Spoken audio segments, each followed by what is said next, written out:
प्राचीन काल से ही अयोध्या नगरी को भगवान राम का जन्म स्थान और मर्यादा पुरुषोत्तम की लीला स्थली माना गया है। यह नगरी स्वर्ग के समान मानी जाती थी। सुनहरी महलों से सजी, पवित्र मंदिरों से गूंजती और धर्म की ध्वजा फहराती हुई।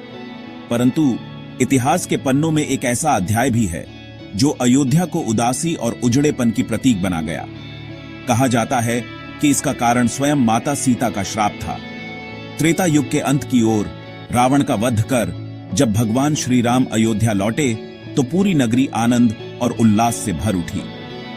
हर ओर दीपों की रोशनी थी और लोग जय जयकार कर रहे थे। परंतु इस उत्सव के बीच एक छाया भी मंडरा रही थी। प्रजा के बीच यह कानाफूसी होने लगी कि माता सीता रावण के घर में रहकर आई हैं, क्या वे शुद्ध और पवित्र हैं? राज्य की प्रजा के इस संदेह को सुनकर भगवान राम का हृदय विचलित हो उठा। मर्यादा पुरुषोत्तम के रूप में वे प्रजा की भावनाओं को सर्वोपरि मानते थे। तभी एक धोबी ने व्यंग्य में अपनी पत्नी से कहा, मैं राम नहीं हूँ जो पराई स्त्री को घर ले आऊं। यह कटाक्ष भगवान राम के कानों तक पहुंचा और वे आहत हो गए। अंततः उन्होंने सीता माता को त्यागने का निर्णय लिया। लक्ष्मण को आदेश मिला कि वे सीता को वन में छोड़ आएं। वनवासिनी सीता जब इस सत्य से अवगत हुई तो उनके हृदय में असहनीय पीड़ा और क्रोध उमड़ पड़ा। उन्होंने सोचा, यह अन्याय राम का नहीं बल्कि अयोध्या की उस प्रजा का है जिसने मेरी पवित्रता पर संदेह किया। और तभी माता सीता ने अयोध्या नगरी को श्राप दे दिया। जैसे मैं अपने जीवन में कभी सुखी न रह सकी, वैसे ही यह अयोध्या नगरी भी कभी सुखी नहीं रहेगी। यह नगर उजड़ा रहेगा, वीरान रहेगा और कभी अपनी पुरानी समृद्धि को प्राप्त नहीं कर सकेगा।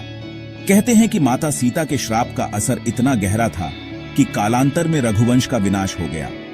महाभारत के युद्ध में भगवान राम के वंश के अंतिम राजा बृहद्बल वीर गति को प्राप्त हुए। उनके बाद रघुकुल का अंत हो गया और अयोध्या धीरे धीरे वीरान और उजड़ती चली गई। सदियों तक अयोध्या अपनी खोई हुई पहचान और समृद्धि के लिए तरसती रही। हमले होते रहे, मंदिर टूटते रहे और रामलला की जन्मभूमि पर भी अंधकार छा गया।